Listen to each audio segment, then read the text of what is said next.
¿Qué tal amigos de Relatos de Horror? Nuevamente estamos aquí en esta nueva semana con una nueva experiencia para ustedes. Les pido disculpas el retraso de la semana anterior. Estuvimos en algunas remodelaciones por aquí en su casa y desafortunadamente no había podido grabar. Ahora sin más, los dejamos con esta historia. Rodrigo Castañeda egresó del heroico colegio militar en diciembre de 1993. Lo hizo con el grado de teniente de infantería y con la convicción ordenada de quien ha pasado 4 años en una institución que tiene respuesta para todo. Era hijo de un médico de Toluca y una maestra de primaria. Nadie en su familia había sido militar antes que él. Eligió el colegio a los 17 años por razones que con los años reconoció como una mezcla de romanticismo patriótico y la necesidad de pertenencia a algo más grande que él mismo, que es una necesidad legítima, aunque no siempre lleva a los lugares que uno imagina. Era bueno en lo que hacía, disciplinado, metódico, con la capacidad de mantener la cabeza fría en situaciones de presión. Creía en la cadena de mando con la convicción de quien todavía no ha visto lo que esa cadena puede sostener, además de órdenes legítimas. El 3 de enero de 1994, 2 días después del levantamiento zapatista, recibió órdenes de incorporarse a una unidad en Chiapas. Llegó a Cocingo en avión militar con el equipo completo y una mezcla de adrenalina y apresión que reconoció como miedo, pero decidió llamarla de otra manera. El aeropuerto era un caos organizado, tropas llegando, periodistas intentando entrar, funcionarios saliendo, el tipo de desorden que precede algo que nadie sabe todavía cómo va a terminar. Lo recibió el mayor Villanueva, 45 años, complexión de quien ha hecho trabajo físico toda su vida, cara de quien ha aprendido que ciertas expresiones cuestan más de lo que valen, y ha dejado de hacerlas.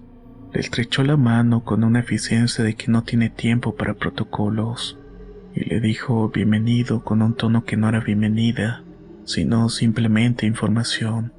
Estás aquí y esto es lo que hay. Rodrigo lo siguió hasta el campamento sin hacer preguntas que el mayor claramente no tenía intención de responder todavía. El briefing fue esa misma tarde, en una carpa con mapas sobre la mesa y el sonido de helicópteros de fondo, que en los primeros días Rodrigo notaba y después dejó de notarlos completamente. El mayor Villanueva explicó la situación con la precisión de quien le ha explicado varias veces y ha identificado qué información es necesaria y cuál no. Zona de conflicto activa, grupos armados con presencia en la selva, operaciones de control territorial, protocolos de enfrentamiento, zonas de patrullaje asignadas a cada unidad. Rodrigo escuchó con atención todo, tomó notas, hizo las preguntas técnicas que correspondían. Fue al final cuando el mayor extendió el mapa de la zona a operaciones específicas de su unidad cuando lo vio. En el sector noroeste del área asignada donde la selva se cerraba hacia la sierra, había una zona marcada con una X negra y un perímetro trazado en rojo, sin coordenadas adicionales, sin referencias de ningún elemento del terreno, solo la X y el perímetro del tamaño aproximado de 3 kilómetros cuadrados. Rodrigo le preguntó al mayor qué era esa zona. El mayor lo miró un momento antes de responder, con esa expresión que Rodrigo aprendería a reconocer en los meses siguientes, como la de alguien que tiene más información de la que va a compartir. Le dijo que esa zona estaba excluida de las operaciones, que ningún elemento de la unidad debía entrar a ese perímetro bajo ninguna circunstancia, que si durante una patrulla algún miembro de la unidad se aproximaba al perímetro, debía retirarse de inmediato y reportarlo. Rodrigo le preguntó el porqué. El mayor dobló el mapa con la misma eficiencia con que había hecho todo lo demás. Le dijo que porque así estaba la instrucción. No añadió más. Y había algo en su tono que Rodrigo, con toda su formación y toda la certeza institucional, entendió que era el tipo de respuesta que no admitía seguimiento, no por autoridad, sino por algo más difícil de definir. La convicción de alguien que sabe que la explicación completa no va a ayudar a nadie. Esa noche Rodrigo revisó el mapa solo en su área de descanso. Miró la X por un largo rato, luego lo dobló y lo guardó. El cabo Lucio Mendoza era de Ocosingo. Eso significaba que conocía esa selva de una manera que ningún entrenamiento militar podía replicar. La conocía desde niño, con el cuerpo, con ese conocimiento que se acumula en el músculo, y no solamente la memoria consciente. Sabía cómo moverse en ella, cómo escucharla, cómo leer los cambios en el sonido de los animales que anuncian presencia humana, con más precisión que cualquier equipo de detección. Rodrigo aprendió rápido que Lucio era el activo más valioso que tenían en esa selva. Más que el equipo, más que los protocolos, más que su propia información. Se llevaban bien de una manera que la diferencia de rango hacía asimétrica, pero en el campo se equilibraba. Rodrigo daba las órdenes formales, y Lucio las ejecutaba con un criterio que Rodrigo aprendió a respetar, incluso cuando no entendía completamente sus razones. Fue la segunda semana cuando Rodrigo le preguntó a Lucio sobre la zona de exclusión. Lo hicieron durante una patrulla de rutina, lejos del resto de la unidad, en el tipo de conversación en voz baja que la selva invita sin que uno lo decida. Lucio no respondió de inmediato. Caminó un tramo en silencio mirando hacia adelante, con esa atención al entorno que nunca bajaba aunque estuviera hablando. Luego le dijo que esa zona tenía nombre entre la gente de Ocosingo, que no era un nombre oficial ni aparecía en ningún mapa que no fuera el militar, que la gente del lugar lo llamaba simplemente el monte del que no se vuelve, con la literalidad directa que tiene la gente del campo. Rodrigo le preguntó si él había entrado alguna vez. Lucio lo miró de una manera que en otro contexto habría sido cómica. Le dijo que era de Ocosingo, que los de Ocosingo no entraban ahí. Rodrigo le preguntó desde cuándo la gente del lugar evitaba la zona. Lucio pensó un momento. Le dijo que desde siempre, que su abuelo decía que desde antes de que él naciera y el abuelo de su abuelo decía lo mismo, que había algo en esa parte de la selva que no era solamente selva, que los animales no entraban tampoco, lo cual en la opinión de Lucio era el indicador más confiable de todas las cosas que en la selva había que evitar. Rodrigo procesó eso y siguió caminando. Esa noche escribió en su diario que la zona de exclusión probablemente tenía alguna razón táctica, o tal vez política, de que el mayor no había considerado necesario compartirlo con él, que la superstición local era comprensible pero irrelevante para la operación. 3 semanas después, cuando Efraín Roque entró a esa zona, Rodrigo dejó de escribir en el diario. Efraín Roque tenía 20 años y era de Puebla. Hablaba más de lo necesario cuando tenía miedo, que era seguido y todos en la unidad lo habían aceptado como parte del paisaje sonoro, tal como habían aceptado el calor y los mosquitos, como algo que estaba ahí y no valía la pena combatir. No era mal soldado, era joven y nervioso en la selva chapaneca en enero de 1994. No era el ambiente más tranquilizador para un muchacho de 20 años, que había imaginado el ejército de una manera diferente a cómo estaba resultando, pero cumplía, prestaba atención, y en las situaciones que realmente importaban, Rodrigo había notado que el nerviosismo de Efraín se convertía en una concentración súbita, que lo hacía funcionar mejor que algunos de los más callados. La noche del 28 de enero, Efraín estaba de guardia en el perímetro del campamento. Rodrigo lo supo después reconstruyendo. Efraín llevaba 1 hora de guardia cuando vio algo entre los árboles. No hacia el interior de la selva general, sino hacia el noroeste, hacia el perímetro de la zona de exclusión que desde el campamento quedaba unos 800 metros. Lo que dijo haber visto cuando Rodrigo pudo hablar con él, dijo que fue una luz. No una luz de linterna ni de fuego, una luz suave, azulada, que se movía entre los árboles a una altura que no correspondía al suelo, ni a ninguna rama baja, una luz que se movía con una regularidad que Efraín describió como deliberada, como si alguien la llevara caminando aunque no hubiera figura visible detrás de ella. Efraín hizo lo que no debía hacer. En lugar de reportar y esperar, siguió la luz. Lo que lo llevó a seguirla, me dijo Rodrigo, era algo que Efraín describió después como vergüenza y sin poder explicarlo bien. Una certeza repentina de que la luz era inofensiva, que era familiar, que había algo en ella que él reconocía aunque no pudiera decir de dónde. Esa certeza lo llevó 800 metros hacia el noroeste, hasta cruzar el perímetro rojo que Rodrigo había marcado mentalmente en el mapa desde el primer día.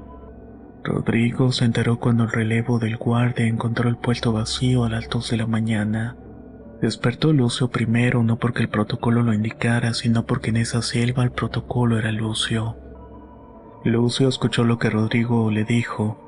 Se puso el equipo en silencio y luego se quedó parado un momento mirando hacia el noroeste, con una expresión que Rodrigo no supo leer bien, pero que después se identificó como la de alguien que está tomando una decisión que no quiere tomar.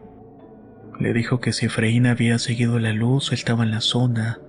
Rodrigo le dijo que entonces iban a la zona. Lucio lo miró. Le dijo que él no podía entrar ahí. Rodrigo le dijo que era una orden. Lucio estuvo en silencio un momento y luego le dijo que podía darle todas las órdenes que quisiera, que lo acompañaría hasta el perímetro y esperaría ahí, que no era una insubordinación sino otra cosa que no tenía nombre en el reglamento militar, pero que era tan real como cualquier artículo en ese reglamento.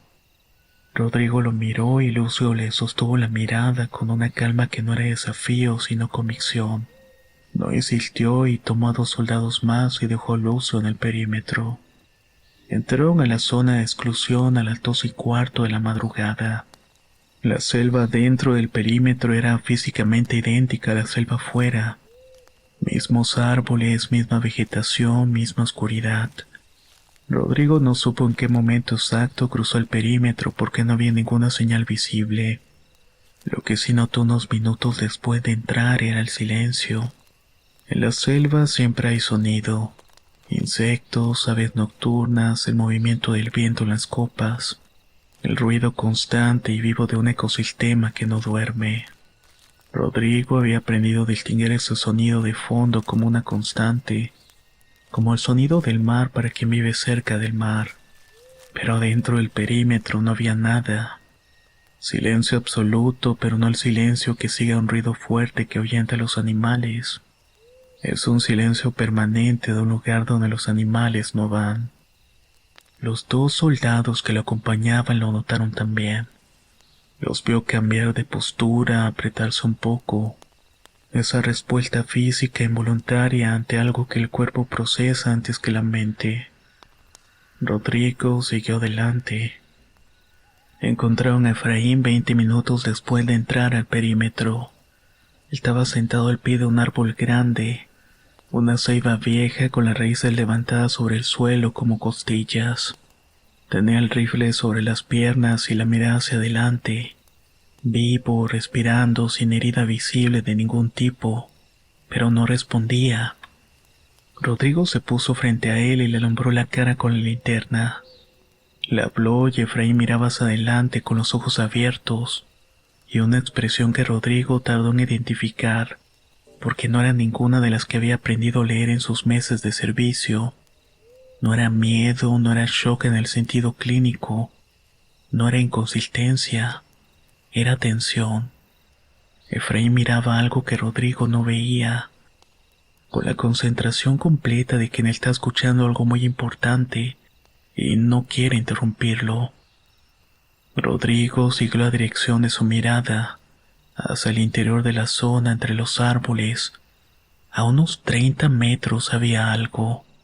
No era la luz que Efraín había seguido. Era distinto. Era en una zona donde los árboles eran más densos y donde entre esos árboles había algo que Rodrigo, con toda su formación y toda su racionalidad entrenada, no pudo catalogar entre los segundos que lo observó. No era una figura completa. Era más parecido a una presencia que a una forma, una densidad diferente en el aire entre los árboles.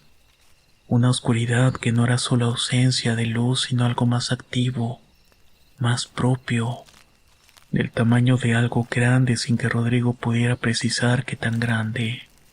Y tenía atención. Eso fue lo que Rodrigo dijo que sintió con más claridad que cualquier otra cosa. Que lo que estaba entre los árboles sabía que él estaba ahí, que lo había sabido desde que cruzó el perímetro, que había estado esperando que llegara lo suficientemente cerca para que él también lo supiera.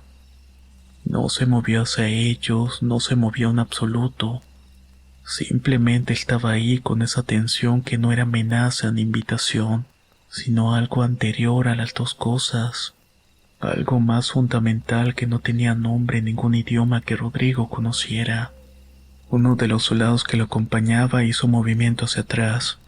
Rodrigo le puso una mano en el brazo sin apartar los ojos de los árboles. Luego, despacio, sin movimientos bruscos, agarró su linterna hacia el suelo para no iluminar directamente hacia la presencia. Lo hizo por instinto, sin saber por qué, de la misma manera que uno baja la voz ante algo que no entiende, pero que reconoce como más grande que uno mismo. Luego se dirigió a Efraín en voz baja y le dijo que era momento de irse. Efraín parpadeó una vez, dos veces. Luego miró a Rodrigo con una expresión que tardó unos segundos en acomodarse en algo reconocible. Se puso de pie sin decir nada y siguió a Rodrigo hacia el perímetro. Rodrigo no miró hacia los árboles al salir. Fue la decisión más consciente que tomó esa noche. Lucio los esperaba en el perímetro exactamente donde los había dejado. Cuando vio salir a Efraín cerró los ojos un momento, como alguien que confirma algo que esperaba con alivio pero sin sorpresa. No preguntó nada hasta que estuvieron de regreso en el campamento. Efraín habló esa noche, sentado en su área de descanso con una taza de café que sostenía con las manos. Habló con la voz tranquila de quien describe algo que todavía está procesando, y que sabe que el procesamiento va a tomar mucho más tiempo que una noche. Le dijo Rodrigo que cuando siguió la luz no supo en ningún momento que estaba cruzando ningún perímetro, que la luz lo llevó hacia adentro con una naturalidad que solo después al salir reconoció como artificial, demasiado natural, demasiado fácil, como un camino que alguien hubiera despejado específicamente para él. Cuando llegó al árbol la luz desapareció y él se sentó porque de pronto no supo a dónde ir. Lo que vio después, sentado al pie de la ceiba, no era la presencia que Rodrigo había visto entre los árboles. Era algo diferente, más pequeño, más cercano.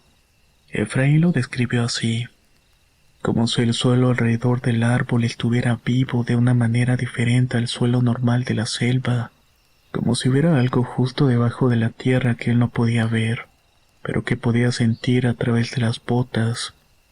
Una vibración muy baja, muy lenta, del tipo que uno asocia con algo que respira aunque no tenga pulmones. Y mientras estaba sentado ahí con esa vibración bajo los pies, escuchó algo, no con los oídos exactamente, con algo más interior que los oídos.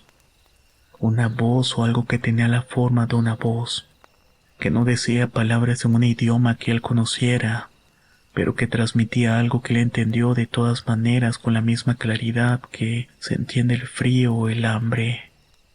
Que ese lugar había estado ahí antes de que hubiera selva, que iba a estar ahí después de que no hubiera selva, que los hombres que ponían X en los mapas y perímetros no marcaban el lugar para proteger a los hombres de lo que había dentro, lo marcaban para proteger lo que había dentro de los hombres. Efraín dejó de hablar ahí. Rodrigo no preguntó más. Efraín pidió su baja del ejército 2 meses después al terminar su periodo mínimo de servicio. Se fue a Puebla y Rodrigo no supo mal de él directamente. Lo que sí supo por un compañero años después era que Efraín no había vuelto a hablar del tema con nadie, que trabajaba en algo completamente alejado de la milicia, que era, según ese compañero, un hombre tranquilo. Rodrigo le reportó al mayor Villanueva esa misma mañana y le dijo que un soldado había entrado a la zona de exclusión por error. y que había sido recuperado sin incidentes.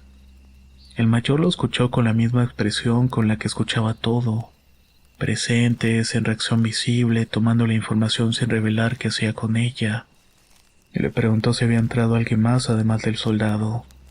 Rodrigo le dijo que él mismo había entrado a buscarlo. El mayor asintió despacio y le preguntó qué había visto. Rodrigo lo miró un momento.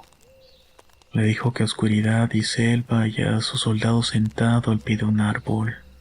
El mayor lo miró con esa expresión que Rodrigo ya conocía, la de alguien que sabe que le está dando la versión abreviada y que ha decidido que es suficiente.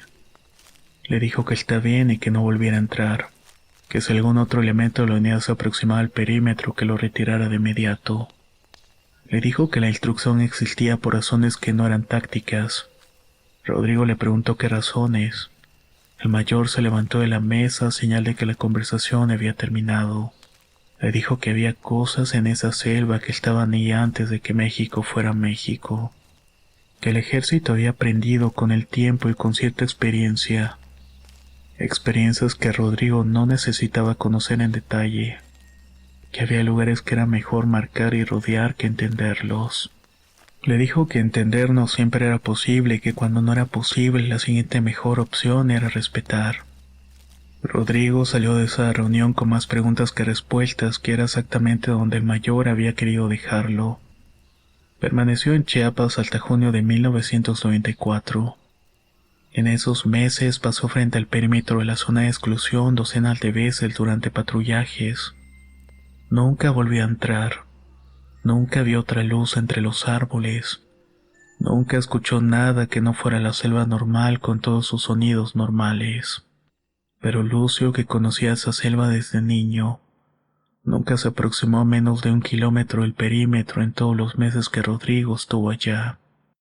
Y una tarde, el tipo de conversación tranquila que da la selva cuando no hay operaciones, Rodrigo le preguntó a Lucio qué creía que había en la zona. Lucio estuvo un rato en silencio mirando hacia el noroeste.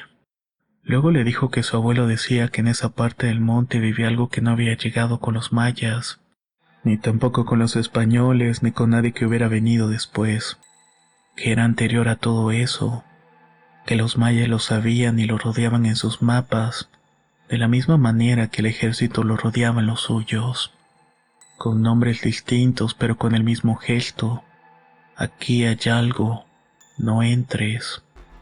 Rodrigo le preguntó si tenía nombre en la lengua de su abuelo. Lucio le dijo que sí. Rodrigo le preguntó qué era, y Lucio negó con la cabeza. Le dijo que los nombres de ciertas cosas era mejor no repetirlos en voz alta cerca de donde viven esas cosas. Rodrigo no insistió, y lleva 30 años sin insistir. Hemos llegado al final de esta historia. Díganos cuáles son sus opiniones respecto al tema que vimos. ¿Qué creen que haya sido lo que habitaba en la selva? Y también les pregunto si todavía creen que aún existe. Soy Antonio de Relatos de Horror y nos escuchamos muy pronto.